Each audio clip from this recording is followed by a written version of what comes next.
Oh my God, whatever that noise is that they are making next door, I really hope you can't hear it because it is literally deafening in here. But I know my microphone is super clever and I'm hoping it's choosing to drown that out for you because, oh my God, it's killing me. Shh. Hi guys, welcome back to my channel. I hope you're having a great day so far and welcome to today's video, which is going to be my May beauty roundup where I'm sharing all of my favorites, all of my fails, everything in between, all of the updates from everything that I tried in the month of May. So without further ado, let's get started. Okay, so first up, let's talk about this Lisa Eldridge Skin and Makeup Enhancing Mist. This is Lisa Eldridge's like finishing spray, finishing makeup mist. I have been really loving this. I do wish, like I think a lot of people, that it had like longevity adding properties, qualities to it. This doesn't claim to extend the wear of your makeup. I would have really loved it to do that as well, because if I'm going to use a makeup finishing / setting mist, I'd like it to do that as well, like, you know, my Charlotte Tilbury Airbrush Flawless Setting Spray does. So I do wish that it added longevity to my makeup as well. But as a finishing mist, this is really, really nice. It's got the nicest, lightest, unscented feel and experience to the spray. Very, very fine, light, refreshing mist that literally feels like the finest mist of water. No overpowering scent, no fragrance that's getting right up your nasal passages. Feels very nice. I love the packaging. It's beautiful and it does exactly what it says on the tin. Takes away any powderiness, any heaviness, really refreshes the makeup, brings it all back to life, especially if you've used a lot of powder. It does exactly what I think it says on the tin. So that was a real nice surprise for me. I think I just sort of thought it was going to be like pointless, like spraying water on my face, but it really does do the job as intended. Now, I did get a sample of Lisa Eldridge's cleanser when I purchased the mist, so I have some kind of initial thoughts, but I only got 2 uses out of the sample, so it is very much like a kind of first impressions. I thought about not really giving you my thoughts at all, but I know you guys would like to know because it's an expensive cleanser. So I got one of those tiny little, sort of this size little pouch samples. It gave me 2 uses and I used it as like a first cleanser to take all my makeup off. Now, Lisa says that this is also a mask, makeup remover, and like a second cleanse all in one, and that you need only a small amount, which I did. I did use a small amount because I wanted to see how much I would get off, what it would achieve with taking my makeup off with a small amount. As Lisa says, you only need a small amount. It's going to last you a long time because it's quite a small fill size, that cleanser. I did feel like I needed to use more. I felt like with the amount that was kind of recommended, I didn't get all my mascara off. I do wear a lot of mascara. I would probably need to use at least 2 blueberry worth of the cleanser to like fully get all of my makeup off. So that was just something that's personal to me because I wear a lot of mascara. So I would have needed to use a bit more. So I don't think it would have lasted me a super long time. I liked it. It felt very nice. It did get all my makeup off and it felt lovely on the skin. My skin felt really nice afterwards, no sort of dryness. It didn't feel tight.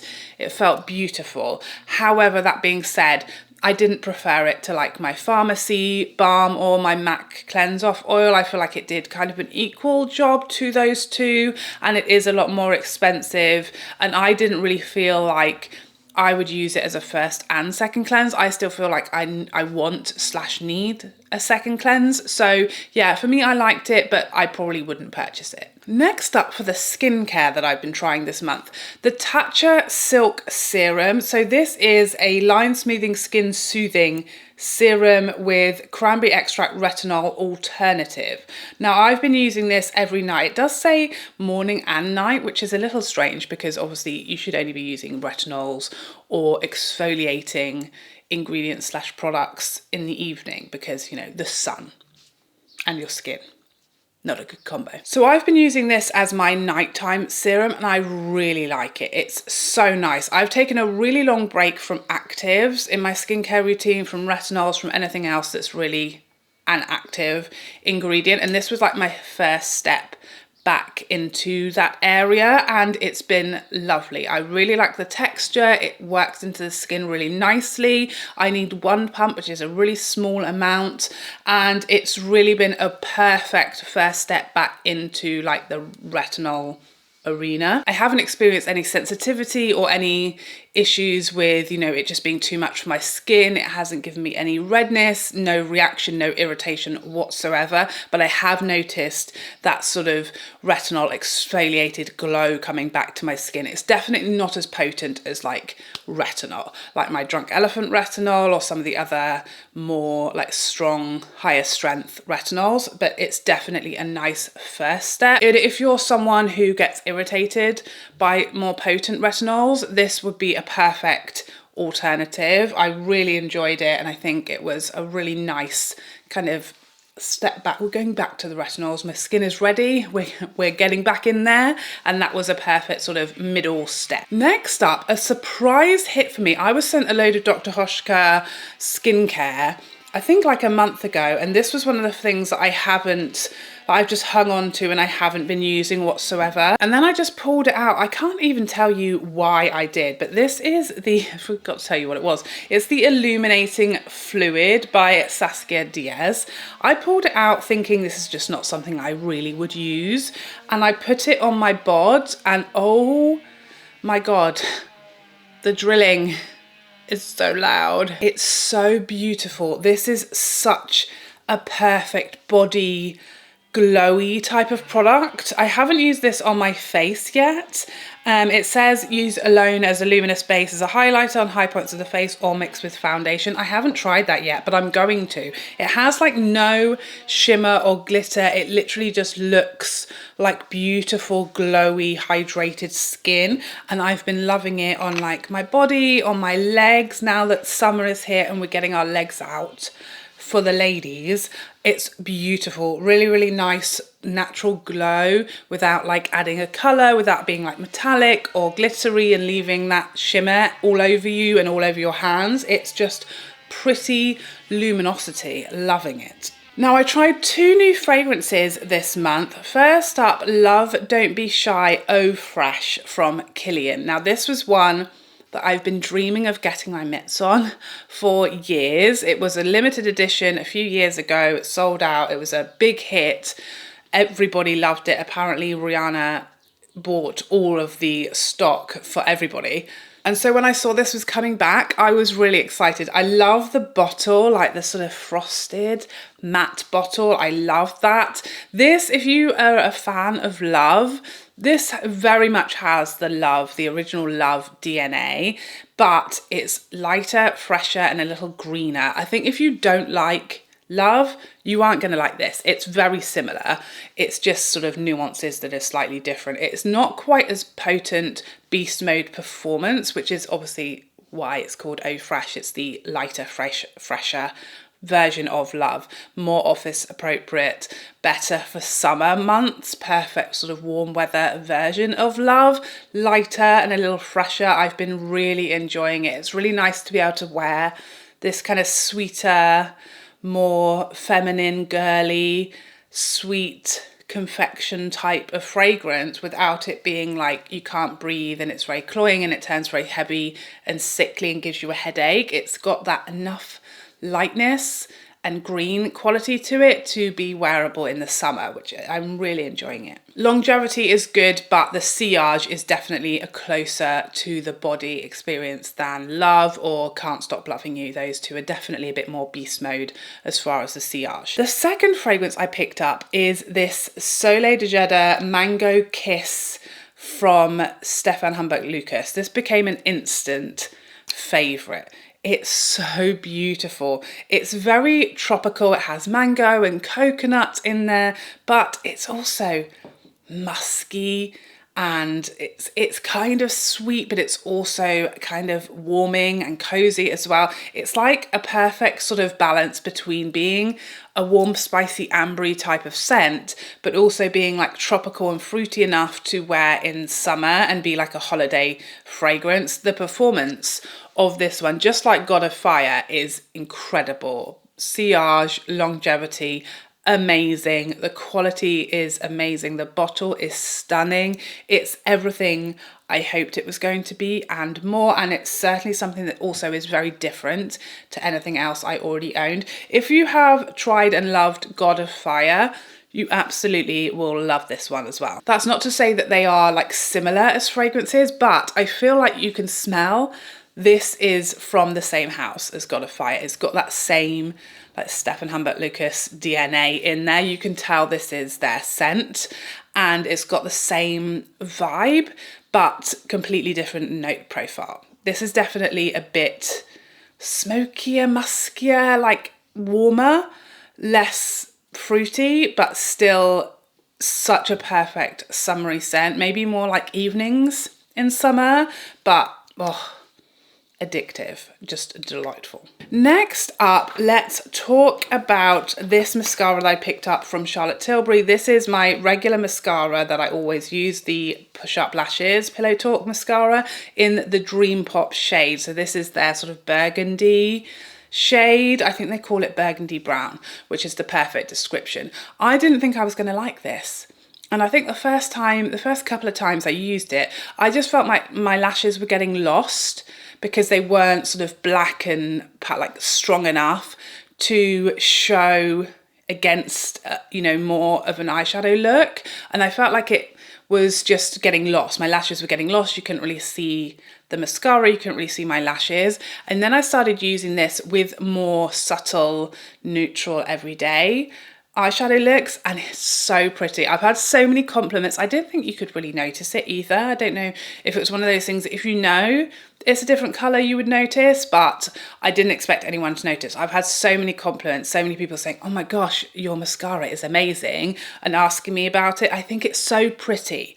You do need to have a lighter, more subtle eyeshadow look for it to really show, but it just really makes your eyes pop, and it also just it's really sort of eye-catching and something a bit different and pretty without having to be like a blue or green mascara, which is far too scary for me. So it's like just something different, something eye-catching, something pretty, something a bit more colourful without it being like scary for a colour phobe. Next, I picked up 2 items from the Chanel Les Beiges mini offering, let's say. I picked up the cream bronzer in a shade I haven't tried. So I tried the original and then I tried the deep shade that they brought out next. This is the medium shade and it's absolutely my favorite shade for sure. I definitely like this one a lot more than I did the deep, and not as much as I like the original, but the original was too light for me at the same time. So I prefer the original formula,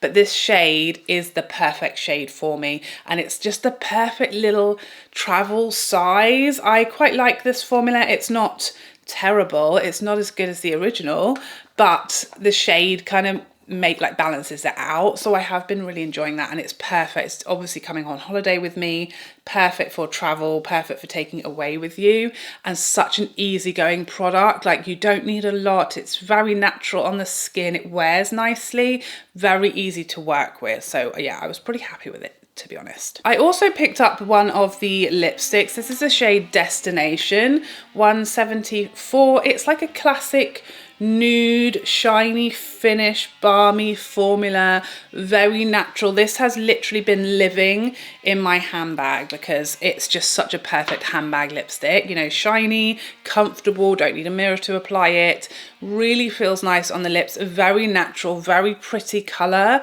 perfect for summer. And I think this is my first one of these Rouge Coco Flashes. I don't know if I've tried this formula before, but I like it. It's light, comfortable, nice amount of sheen to the lips, and yeah, a really pretty, easygoing, boring colour. Perfect for me. Next up, let's talk about this concealer from Natasha Denona. I've had this a couple of weeks now, okay, and I've been using it. I've been going back and forth. I've been trying to work out my cohesive, comprehensive final thoughts on it, and I don't know if I'm there. I still don't know if I'm there.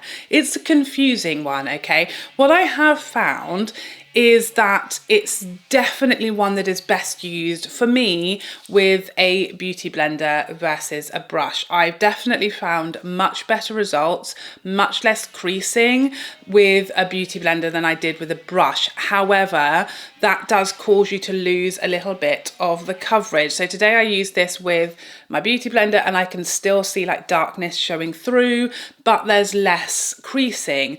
So I think this is a nice concealer. As I said, I love the packaging, and the doe foot I really come to love. One of my favorite like applicators doe foots ever. It's very soft, very gentle, very precise. It's got your flat side so you can apply in larger areas very quickly, but then it's really precise on the other edge so you can get down the bridge of your nose. You can, you know, lift the corners of your eyes, Cupid's bow, etc. very easily. So I think they nailed the doe foot. It's genius. Love the packaging.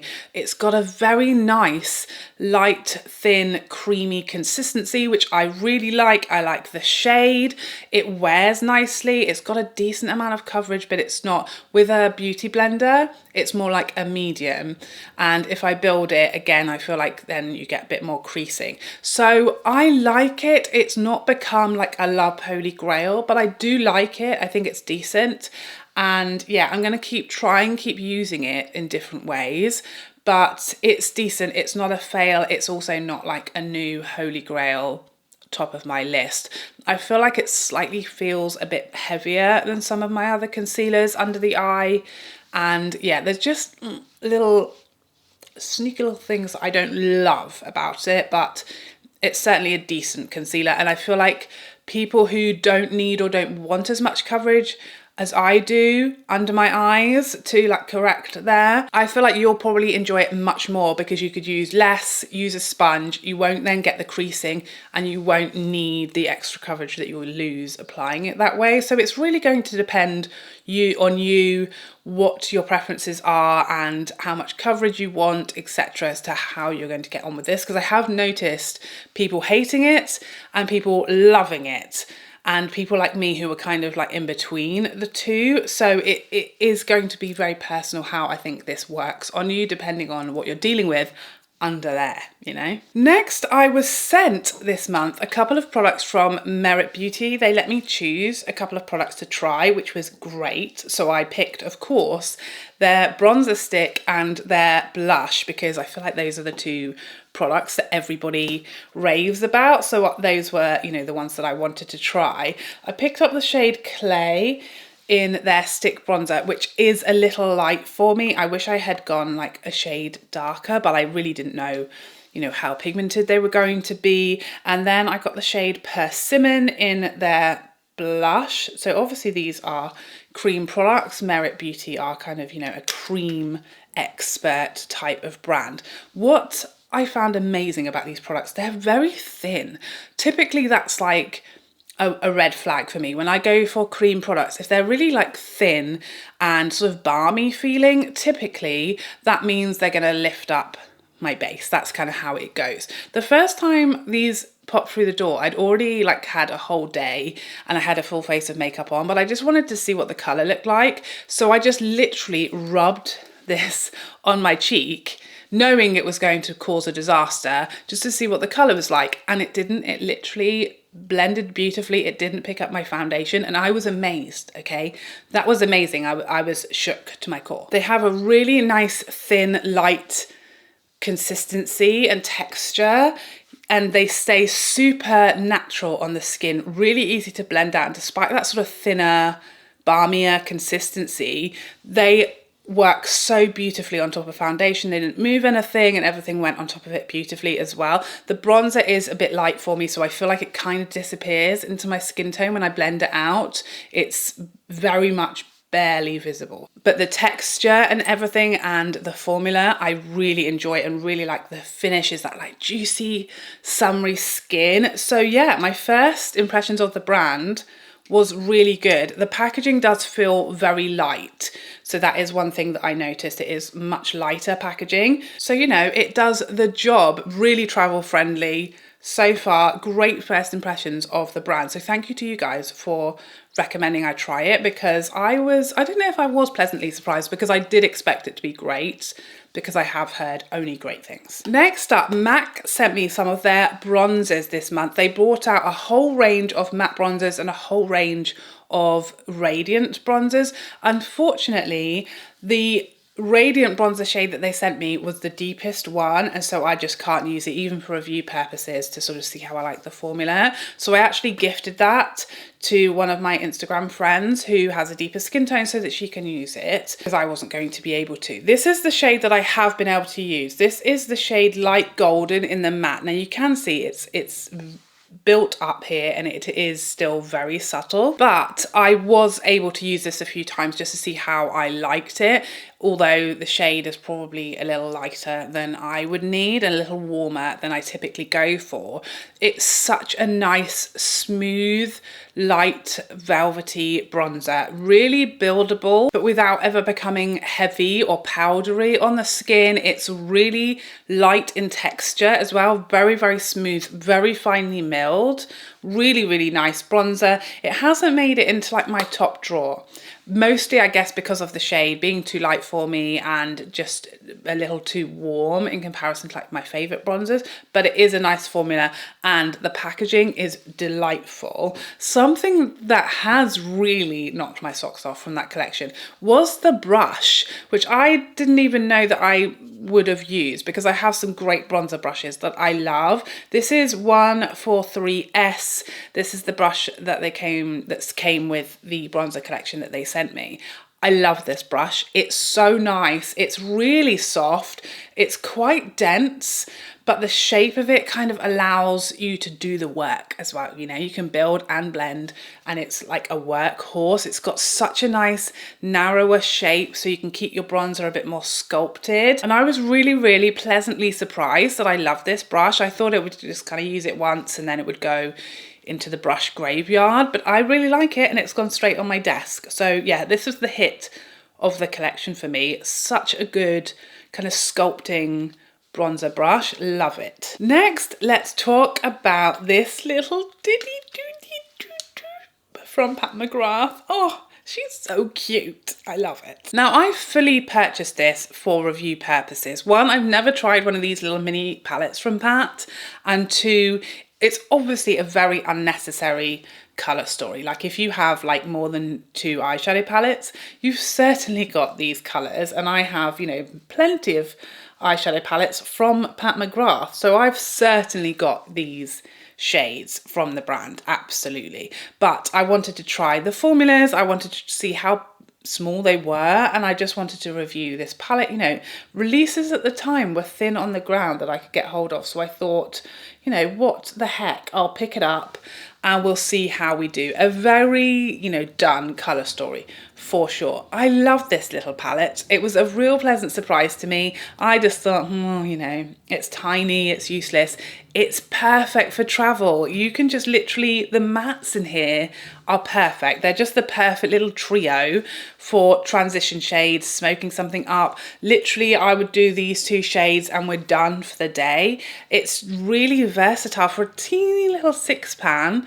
You can literally do anything, office friendly, no makeup, or like a night out full smoky eye. It's small but mighty. The formulas are really nice. There aren't any special shades, of course, but for, you know, a little taste of Pat McGrath for such a great price point, I was wowed and really pleasantly surprised that it was like so easy to use, and I really love the look that it came up with, and the packaging is really cute and it's just ideal. Like, I'm never going to take a mothership on a plane.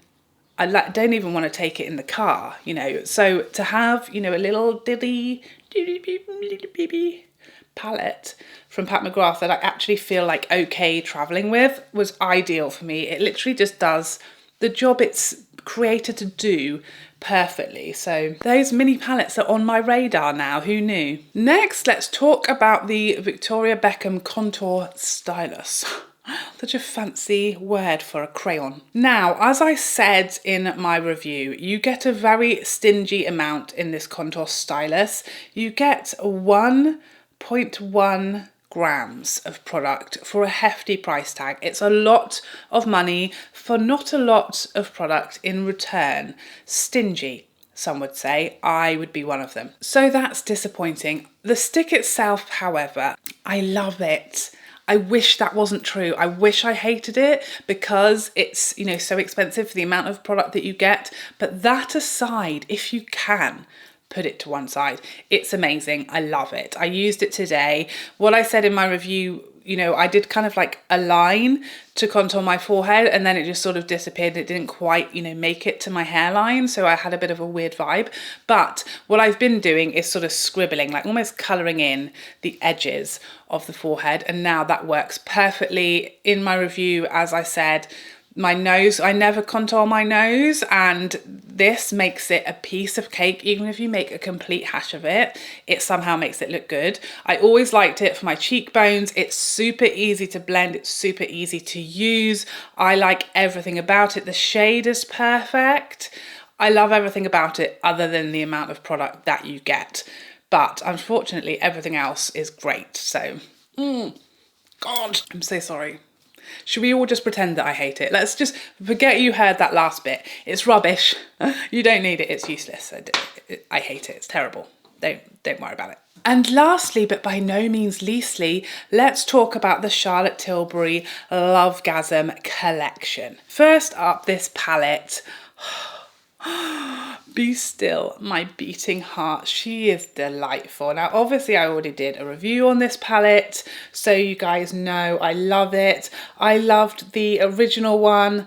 I love this one even more. I don't know why I love it even more, because it is pretty much the same. I do, as I said in my review, I think the bronzer in here is maybe a little more pigmented, but beautiful, easy, buildable, lovely, light formulas, like my ultimate dream color story. It's, again, it's Charlotte Tilbury and me. We're like this. She doesn't know it. She doesn't know I exist. The brand refuse to notice me.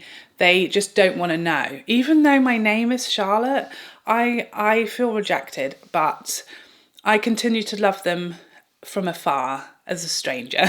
But it's like they created this palette for me. It's literally got my name on it. It actually has, you know, but it metaphorically has also, you know, those sort of really sheeny, peachy and coppery goodness out of those blushes. Oh, I love it so much. It's so nice because you know, this came out 4 years ago and I'd long forgotten about it. I couldn't tell you the last time I used it. I used it a lot when it first came out, and then, you know, other palettes came along and I forgot about her. And so I'm really glad that this came out, because one, mine is 4 years old and it's battered almost into oblivion.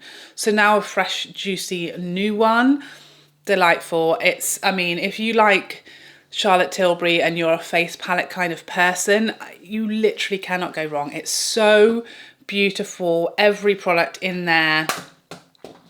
It's been a delight and a joy to rediscover it. Also, just while I've got you here, I've had a few people saying, oh, I'm so glad that the face isn't on. This is the exact same packaging as the original. It's exactly the same. It does have a face on it. I think sometimes it's hard to see, but there's an eye there, an eye there.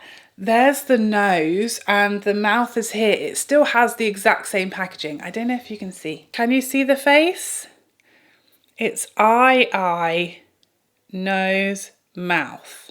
The face is still there, people. Just thought I'd clear that one up. And the new shade of Beauty Blush One, Pink Gasm Sunset. That's the blush I have on today. It's chef's kiss is what it is. It's beautiful. It's my favourite ever shade of Beauty Light Wand. I feel like it's the first one for me, my skin tone, that does the blush and highlighter in one thing perfectly. I feel like, you know, I've had highlighter ones from here before. The ones that are blushes that I have tried haven't really sort of given me enough colour to really make it as a blush. So this is it's just the perfect amount of colour, the perfect beautiful shade. I love how versatile it is. I slightly built it up today and it's just the most gorgeous summer perfect blush, and the glow and the sheen of these, and they blend so beautifully. I absolutely love it. It's my favourite shade ever of those ones. And I'm all set for my summer holidays now. Okay, so there you have it. That is all of the new that I tried in the month of May. Please let me know what stood out for you this month. What did you try? What was new to you? Did you have any fails? Did you have any new holy grails? Please let me know all of your tea from May in the comment section down below. But I hope you enjoyed this video and found it helpful, and I would love to see you in the next one. Otherwise, take care for now. Bye bye bye bye bye.